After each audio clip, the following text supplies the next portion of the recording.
자, 저희가 여의도 엿보기 같이 강 교수님과 함께 여의도를 네. 좀 살짝 들여다봤습니다. 자, 오늘 강승규 전 고려대 교수님과 함께 오늘 진짜 하고 싶은 얘기 지금부터 풀어가 보도록 하겠습니다. 네. 제가 썸네일을 통해서요 이런 표현을 했습니다. 이제 북한이 최근에 폐쇄됐던 국경을 개방을 하고 중국으로부터 필요한 물자도 받아들이고 있습니다. 근데 이 개방이 되면서 국경을 다시 문을 열면서 지금 중국 내에 있는 탈북민들을 전부 송환할 거다 이런 얘기가 돌고 있습니다. 그래서 좀 여쭙습니다. 중국 내 지금 북한 이탈 주민 어느 정도나 있는 걸로 추정을 하고 계세요?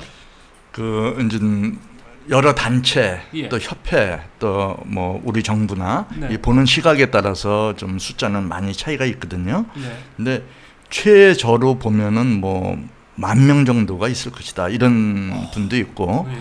아니면은 지금 저희가 탈북자가 우리 대한민국에 들어온 숫자가 33,000명인데 그거보다 예. 많을 것이다 중국은. 그래요? 그래서 50,000명이 있을 것이다 이렇게 보는 데도 있고, 예.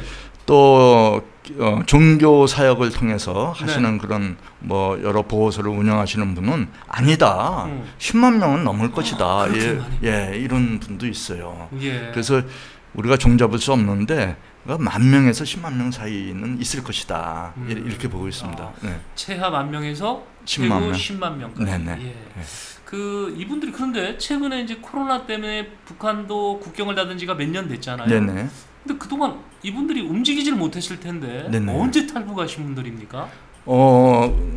그러니까 코로나 전에, 팬데믹 전에, 예. 그러니까 팬데믹이 2019년에 시작이 되면서 예. 2000년도에 완전히 문을 닫았거든요. 초반에. 예. 예. 그래서 그 전에 그 중국으로 탈북하신 분들이 예. 지금 현재 저희가 파악하고 있는 것은 6개 수용소에 예. 2,000명이 있다. 잡혀 있다. 예, 잡혀 있다. 예. 그런데 2,000명 말고도 수만 명이 퍼져 있는 거죠. 그러니까 두만강에서 주로 이제 두만강에서 넘어오는데 넘어오고 나면 그 중국 내에서 다 그걸 안 되는 거예요. 탈북자들이 누구고. 뭐 벌써 형태를 보면 다 알잖아요. 그러겠죠. 그러니까 예.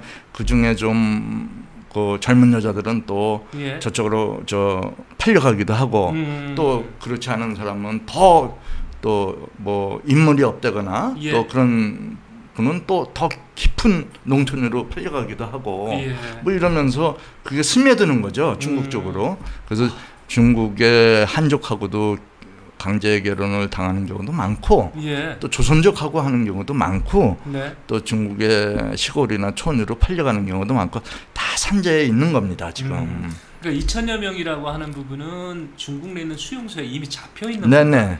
그분이고 실제로 이분 말고도 최하 10,000명, 그렇죠. 많게는 10만 명의 탈북민들이 중국 도처에 있을 것이다. 그렇죠. 이렇게 추정하고 있습니다. 네네 맞습니다. 근데 이분들이요 그동안은 보면 네. 지금 한국에 들어와 있는 분들이 35,000명인가요? 네네. 이분들이 이제 뭐 제3국 통해서 이렇게 많이 오셨잖아요. 네네. 근데 이걸 왜 못 옵니까 지금은? 중국에서 네. 이 여러 가지 보안 장치를 했어요. 예. 해가지고 최근 몇 년 사이에 AI 예. 얼굴 인식 예. 이런 것들을 만들어서 5억 대를 뭐 이렇게 배치를 했다는데, 그러니까 뭐 우리가 이런 대중교통을 타려면 예. 얼굴 인식이 돼야 돼요. 예. 근데 여기는 불법 체류자니까 얼굴 인식이 안 되니까 예. 그 여러 그 대중교통을 이용할 수가 없는 거죠. 그다음에 뭐 반간첩법을 다시 또 강화시켰고 예. 이렇게 법제도를 완전히 강화해서 예. 철저하게 이제 탈북자들이 중국을 거쳐서 몽골 간다거나 태국을 간다거나 라오스를 가는 루트를 예. 다 막아놓고 있어요.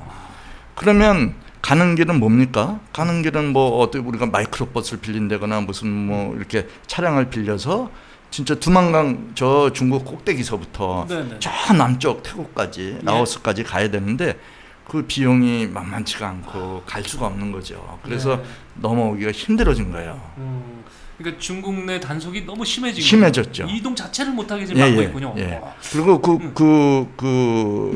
그 CCTV 같은 기종이 이 녹음도 되고 뭐 여러 가지 그 상황을 다 캐치하기 때문에 이 탈북자들이 쉽게 움직일 수가 없는 거예요.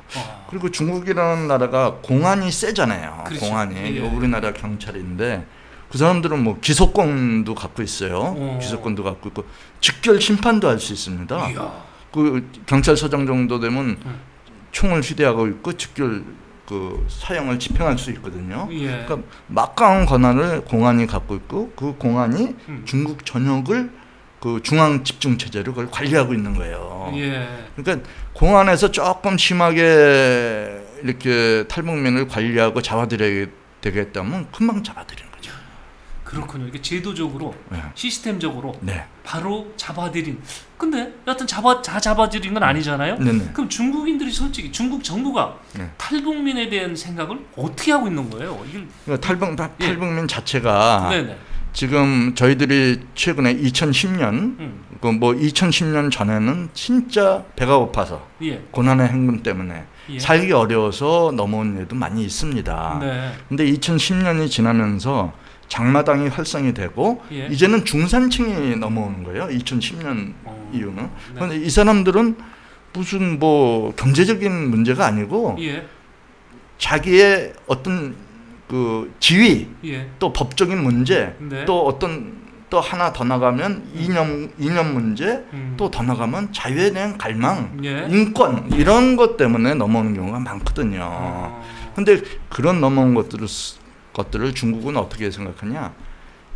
그냥 월경, 예. 그 국경을 넘어온 경제적인 이유로 국경을 넘어온 배고파서 넘어온 그런 단순 불법 체류자로 판단을 해서 예. 자신들이 수용소에 데리고 있다가 보내는 거예요. 예. 예. 그렇게 보내게 되면 최저 5년입니다. 5년을 북한의 수용소에서 그 사람들은 이제 그 수용소 생활을 해야 되는데 예. 거기서 살아남을 수가 없는 거죠.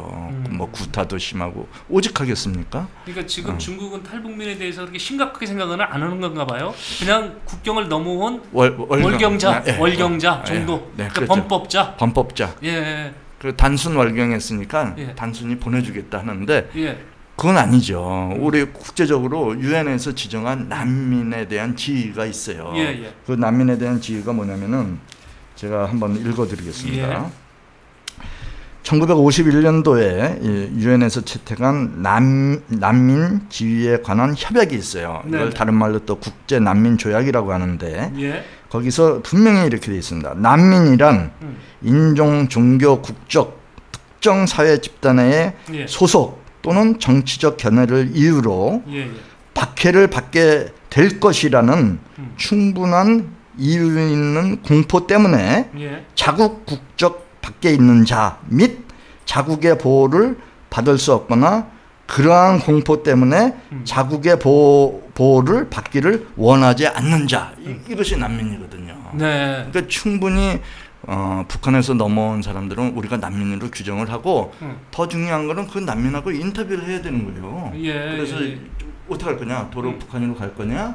아니면은 제3 국가로 갈 것이냐? 그걸 물어봐야 되거든요. 예. 근데 그런 인터뷰조차도 안 하고 그냥 뭐 이렇게 오랏줄로 묶어서 넘기는 거죠. 그러니까 이 난민으로 충분히 인정받을 만한 분들이 탈북민인데 그렇죠. 그 중국은 관심 없군요. 관심 없. 그냥 저건 범법자야. 그냥 월경자야. 이 생각이라는 그 거죠. 이유는 왜 그렇겠습니까? 김정은한테 잘 보이려고 그러는 거죠. 중국이 김정은한테 잘 보여야 돼요. 그렇죠. 중국도 사실 자신들의 혈맹은 북한 하나밖에 없어요. 네. 나머지는 그냥 국제적인 관계로 어떤 협약 관계지. 예. 진짜 혈맹은 북한밖에 없거든요. 그래요? 북한이 워낙 자신들로서는 중요한 나라이기 때문에 네네. 자신들이 그렇게 단순하게 그걸 처리하지 않으면 네. 만약에 그 사람들을 난민으로 보내주기 시작하면 북한에서 넘어오는 숫자가 또 엄청나게 불어나지 그렇겠죠. 않겠습니까? 예. 그런 것들을 다 그런 걸 감안해서 김정은과의 관계를 공고히 하기 위해서 그렇게 하고 있는 거죠. 그러니까 국제적으로 아무리 우리가 그렇게 지적을 하고 저걸 하고 이 난민 협정을 지키라 하더라도 예. 꿋꿋하게 예. 여태까지 그러면 이번 9월달에 항저우 예. 중국 항저우에서 9월 23일부터 10월 9일까지 예. 아시안 게임이 열려요. 네. 그러니까 그걸 지금 중국은 준비하느라고 정신이 없거든요. 예. 이제 처음 팬데믹 끝나고 좋은 행사이기 때문에 그래서 그 전에 2,000명을 깨끗이 보내고 북한과의 관계도 정립을 하고 예. 또 여러 가지 문제를 해결하려고 하기 때문에 지금 저희가 시간이 없는 거죠. 그러니까 중국은 북한한테 일단은 잘 보여야 되는데 예. 북한은 탈북민을 원하는 거고요. 그렇죠. 근데 여하튼 이렇게 되면 대외적으로 많이 시끄러울 거예요. 네네. 북한이 끌고 간다 보니까 네. 당장 이제 교수님처럼 북한 인권에 대해 관심이 높으신 네네. 분들도 이렇게 지금 난리가 났는데 난리 났죠. 아니 중국 그렇게 하면서 북한이 이 탈북민들을 굳이 데리고 가려는 이유가 뭘까요? 저것도 비용이 엄청 날 텐데. 아니죠. 북한 입장에서는 네네. 그걸로서 자국민들을 관리하고 자국민들을 예. 옥죄할 수가 있는 거죠. 자 봐라, 니네 넘어가라. 다 가지만 잡아온다? 중국은 중국 공안은 우리 편이기 때문에 다 온다. 예. 다 잡아온다. 그러니까 갈 생각을 하지 말라는 거죠. 애당초 그냥 그 탈북에 대한 뿌리를 없애버리겠다는 그렇죠, 얘기예요. 그렇죠. 예. 근데 이제 우리 입장에서는 일단 그 탈북민들이 그래도 가장 안전하게 일단 돌아와서 정착할수록 지원해 주는 건 대한민국만큼 없잖아요. 네네네. 네. 없죠. 근데 우리가 이 사진을 기억합니다. 그 준비된 사진 한번 열어주시죠. 저것이 그 북한에서 나왔던 선원들, 네네. 선원들이 판문점을 통해서 네네. 강제로 북송되는 모습입니다. 네네. 저기 저 사진의 저 사건, 네. 북한 주민들도 아나요? 글쎄, 그런 문제가 있었던 해안 지역에 사는 주민들, 네. 또 나진에 사는 주민들, 네. 그런 분들은 일부는 잘 알고 있답니다. 이 사건을.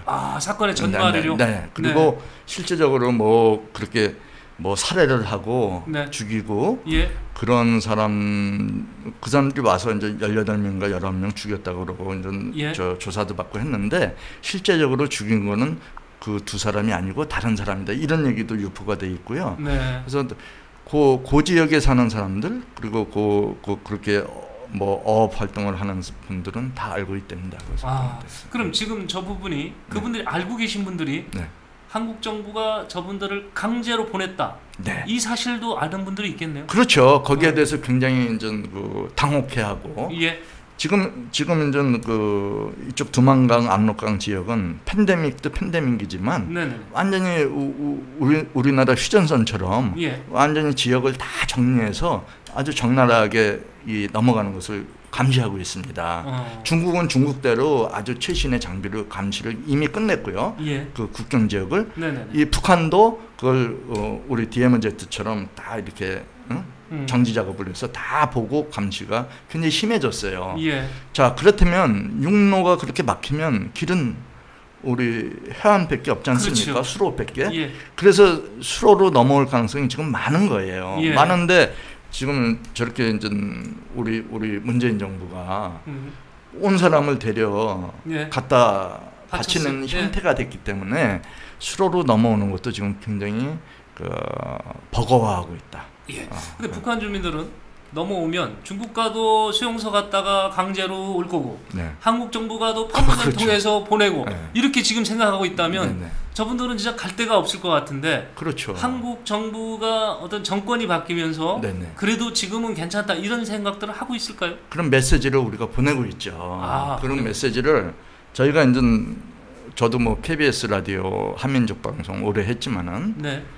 그런 데서 방송으로 계속 보내고 있어요. 우리 정권이 이렇게 바뀌었고 북한 인권 문제를 우리는 중요시 생각을 하고 있고 예. 또 여러 가지 이런 탈북민 문제도 우리가 관여를 할 것이다. 예. 이제는 우리가 당신들을 보호해 줄 것이라는 메시지를 계속 방송이나 여러 가지 통해서 보내고 있죠. 그 통해서 보낼 수 있는 가장 중요한 루트가 탈북민이에요. 네. 탈북민들이 핸드폰이 되지 않습니까? 예. 뭐 함경도 이쪽에 양강도 이쪽 지역에 다 되거든요. 예. 그래서 여기서 그렇게 딱 여기 있는 상황을 뭐 하루하루 실시간으로 보내줄 수가 있는 거예요. 그래서 탈북민이 중요한 거죠. 그 탈북민을 말입니다. 그러니까 어떤 뭐 인권이니 한민족이니 이런 걸 떠나서 네. 탈북민이 한국에 많이 들어오는 것이 한국 정부에 도움이 돼요? 되죠. 아니 돈을 많이 주고 지원하는데도 지원하는데 왜 도움이 되냐면 네. 우리가 결국 통일을 해야 되잖아요. 네네. 그 통일을 하면 여태까지 우리 과거 70년 동안은 우리가 어떻게 김일성, 김정일, 김정은하고 어떻게 위에서 해결을 해서 통일을 하려고 노력을 했는데 예. 된 게 있습니까? 없죠. 없잖아요. 핵만 만들어진 거 그렇죠. 같은데. 핵만 예. 만들고 우리는 대화 협력하자는데 걔네는 도발과 테러를 이쪽에서 하는 거잖아요. 예. 그래서 그 대안은 뭐냐? 아래로부터의 통일을 해야 된다. 아래로부터의 통일은 북한 주민이 변화가 있어야 된다. 네. 근데 북한 주민을 변화하려면 이 탈북민들이 여기 와서 느낀 걸 전달하는 게 최고의 효과가 있다는 거죠. 예. 알겠습니다. 그래서 우리가 탈북민이 중요하다. 예. 그러면 하나 더요. 네. 지금 그 2천여 명이 중국 내 수용소 6개 수용소에 네, 지금 네. 잡혀 있습니다. 네. 근데 이분들 중에 지금 중산층의 탈북자가 많다고 네, 네. 그러셨으니까 네. 혹시 우리 정부가 애타게 찾고 있는 북한의 중요한 내용을 알고 있는 탈북자 포함이 돼 있을까요? 그래서 그 확실한 그 정보는 모르겠는데 예, 예. 2,000명 중에 없지 않아 있겠죠. 예. 그러니까 뭐 지금 그 국경을 DMZ처럼 만들어 놓고 네. 촬영을 하고 하기 때문에 이제 넘어오는 사람 중에는 외화벌이 일꾼, 네. 예를 들어서 그다음에 또 우리 태영호 공사처럼 또 예. 대사관에서 근무하시는 분, 또 해외 자유롭게 왔다 갔다 뭐 상업을 하시는 분, 이런 분들이 있기 때문에 뭐 2,000명 중에 그 중에 중요한 분들이 반드시 있을 겁니다. 네. 자, 그러면 여러 가지로 교수님 얘기했지만 한국 정부에서 꼭 필요한 부분들이 탈북민들이라 얘기를 하셨고요. 네. 자, 이분들을 그냥 놔두면 곧 갈 것 같아요. 북한으로 다시. 네. 한국으로 데리고 올 수 있는 방법 없을까요? 그러니까 그것을 저희가 이제 중국 정부한테 예. 계속 메시지를 보내고 네. 한국 정부로 데리고 오는 방법은 중국 정부가 일단 인터뷰를 해야 되지 않습니까? 그렇겠죠. 어떻게 할 거냐, 네. 어디로 갈 거냐.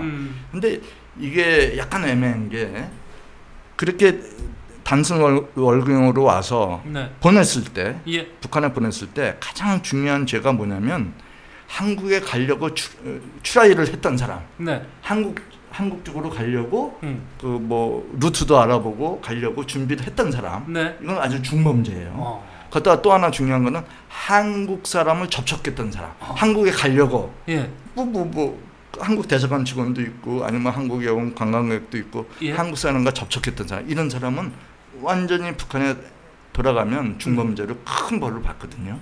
그렇게 철저하게 해놨기 때문에 예. 이 사람들이 한국말을 입도 뻥끗할 수 없는 그런 분위기가 있는 거예요. 예. 그러니까 쉽게 다들 한국을 가려고 오는 거죠. 그러겠죠. 그 중에 극히 일부분이 뭐 유럽도 가고 미국도 가고 일본도 간다는 사람 빼놓고는 네. 다 우리 쪽으로 오려고 하는 거죠. 예. 근데 그걸 대놓고 얘기를 말할 수 있는 분위기는 아니다. 이렇게 보면 되겠습니다. 야, 이게 중국에서 이제 면접을 해서 이 양반들이 난민을 받으려고 할 때 거의 중국으로 북한으로 다시 갈 게 뻔하니까 네. 한국민과 접촉했던 사실을 얘기 안 하고 그렇죠. 그렇게 할 의향이 없다고 없다고 그렇죠. 어떻게 수영하다가 도망가 잘못해서 미끄러져 여기까지 왔어요. 뭐 네. 이렇게 얘기해야 그렇죠. 그나마 거기 가서 예. 가는 거는 거의 확실하니까 지금 네. 뭐 내가 한국에 가려고 한국과 접촉하려고 했다 이렇게 하면 안 되니까 그걸 숨기고 있는 거죠. 중국 정부가 결국은 여기에서 어떤 조치를 취해줘야 되는데 그걸 이끌어내기가 쉽지 않은 거구만. 쉽지. 중국은 여태까지 뭐 1950년대서부터 이제 넘어왔죠. 예. 그 당시에는 숫자가 별로 안 됐으니까 중국 입장에서 그냥 내비두고 2000년대까지도 그렇게 크게 그냥 허술하게 했어요. 예, 있으면 봉안에서 간다면 가고. 간다면 가고. 네. 근데 이게 갑자기 예. 2000년도 들어와서 2006년도, 7년도, 10년도 막 이래 되면서 한국으로 넘어가는 숫자가 1000명이 넘게 됩니다. 그러니까 1년에 막 1000명씩 중국을 통해서 넘어가니까 예. 북한에서 가만히 있지 않죠. 뭐 하는 거냐. 안 그래요? 그러겠죠. 그래가지고 뭐 2009년, 10년 이럴 때는 한 3,000명까지 이제 막 올라가는 거예요. 예. 그러니까 북한에서 강력하게 이제 규제를 하기 시작하고 중국 공안도 그러면 우리가 철저하게 막겠다. 이러면서 이제 막기 때문에 물론 팬데믹 때문에도 문제지만 2019년까지는 그래도 1,500명, 1,400명, 1,000명 이런 수준을 유지했습니다. 예. 그전에는 막 3,000명까지 예. 2015년 도달을 하다가 그래서 쭉 줄어오다가 팬데믹이 되면서 거의 두 자리 숫자로 떨어졌어요. 60명, 1년에 예. 60명, 뭐 깨끗하죠, 70명, 80명 이런 수준으로 넘어갔는데 이제 지금 우리 윤석열 정부 들어오고 나서 올해 올해가 예. 6개월까지 벌써 100명이 넘었어요. 예. 그러면서 조금 낮은 성향을 보이고 있습니다. 현 정부가 중국 정부를 약간 좀 설득을 해야 되겠네요. 예. 설득이 그 수십 년 동안 안 돼 온 거죠. 예. 그죠? 근데 지금 이런 상황이면 2,000명 그냥 다 갈 것 같은데요. 네. 예. 그거 갈거 이제 밤에 예. 그 오랏줄을 묶어서 쓱 보내고 발표도 안 하는 거죠. 그냥 없어지는 거예요. 네. 자, 이게 큰 문제인데 네. 예, 지금 현 상황에서는 우리 국민들이 어떤 시민운동을 전개해도 이게 네. 참 한계가 있는 거고 네네. 또 정부가 나서도 중국을 설득하는 데는 또 어떤 벽이 있는 거고 네. 그래서 이거를 그래도 방법이 없겠느냐고 해서 이 전문가들이 모여서 긴급 토론회를 네네. 준비하고 있는 것 같습니다. 네네. 오늘 저희 방송에는 그런 거를 다 현실적으로 증언해 줄 수 있는 증인을 모시진 못했지만 네네. 이런 그 긴급 토론회에서는 북한을 정말 탈북했다가 네. 다시 들어갔다가 네. 다시 나왔던 분들 또 이름을 밝힐 수 없는 탈북자까지도 네. 참여해서 네. 같이 고민해 본다고 하거든요. 네네. 그 언제 열리시죠, 그게? 요번 11일 날 네네. 그 광화문의 프레스센터 19층에서 네네. 오후 2시에 합니다. 예. 뭐 그래서 입장 제한은 없죠. 입장 제한은 없어요. 누구나 그 이런 북한 문제 예. 또 탈북민에 관심이 있으면 누구나 들어와서 네. 같이 참여할 수 있어요. 탈북민을 죽이라고 지령받지 않은 간첩은 제외고 네. 예, 일반 대한민국 국민은 다 올 수 있다. 그렇죠. 예. 예. 네, 지금 이런 자리가 좀 빨리 마련했어야 되는다는 아쉬움을 좀 갖고 있는데요. 네. 교수님 계속 안타까워하시는데 2,000명이 북한으로 강제 송환될 거가 거의 확정적인 그런 상황이니까 네, 그런 상황이죠. 예, 굉장히 좀 안타까워하시는데 그래도 한번 지푸라기 찾아보자. 네, 지금 유엔에서도 예. 한번 멘트를 해주셨고요. 예. 예, 2,000명은 송환해서는 안 된다. 네. 이게 인권 문제다. 그렇게 이제 유엔도 저희랑 같이 이제 발을 같이 맞추고 있고요. 요번에 우리 요 세미나에는 우리 통일연구원장, 예. 통일연구원장이 이제 통일 연구 분야에서는 최고 기관이에요. 예. 그 연구원장님이 참석하시고 또 제가 하는 통일준비 국민 포럼하고 네. 한반도 인권과 통일을 위한 변호사 모임 여기 한변이라고 아주 네. 훌륭한 변호사님이 많이 계세요. 그래서 우리 두 단체가 공동 주최를 하는데요. 그래서 우리 김천식 통일연구원 원장님이 참석하시고 우리 태영호 국회의원이 또 와서 축사하시고요. 네. 우리 또 황우여 의원이 또 축사를 하시고요. 네. 황우여 의원도 탈북자 문제에 관심을 많이 갖고 노력을 예. 많이 하셨습니다. 그리고 우리가 이제 지금 말씀하신 대로 증언, 네. 가장 자기가 겪었던 걸 증언하는 거죠. 그래서 네. 증언을 두 분이 증언을 하실 거고요. 그다음에 우리가 거기에 대해 인권 선언문도 저희가 낭독을 하고, 그다음에 세미나에는 각 이제 전문가들이 나와서 세미나 시간을 갖고 라운드 테이블이 중요한데 우리 유호열 우리 고려대학교 교수님 전 민주평통 수석부의장을 역임하셨죠. 그분하고 김서구 우리 통일원 차관님, 그다음에 박선영 국회의원님, 네. 물망초 이사장님이시죠 지금. 그다음에 송광주 예. 씨 또 여러분이 나와서 네. 우리가 라운드 테이블까지 합니다. 우리나라 통일 문제에 대한 석학들이 한 자리에 네네. 다 모입니다. 지금 그 2,000여 명이 어떻게 보면 이분들을 북송시키기 위해서 이들이 북한이 김정은이 국경을 연 거 아닌가 이 정도 상황까지 갈 수 있도록 지금 다급하거든요. 네네 네. 맞습니다. 예, 이 상황 한번 지켜보는 점검해보는 그런 긴급 세미나 관심 가져주시고요. 오늘 그래서 그 사전에 앞서서 저희가 강성규 전 고려대 교수님 모시고 그 배경을 쭉 같이 들어봤습니다. 또 좋은 성과 있고 네. 혹시나 또 이분들이 북한을 안 갈 수 있는 그런 천운의 기회가 마련이 된다면 다시 한번 나오셔서 네. 그 과정을 좀 설명해 주시면 네네. 좋겠습니다. 알겠습니다. 자, 오늘 함께해 주신 시청자 여러분 그리고 강성규 교수님 감사하고요. 네. 네, 다음 시간에 뵙겠습니다. 감사합니다. 네, 감사합니다.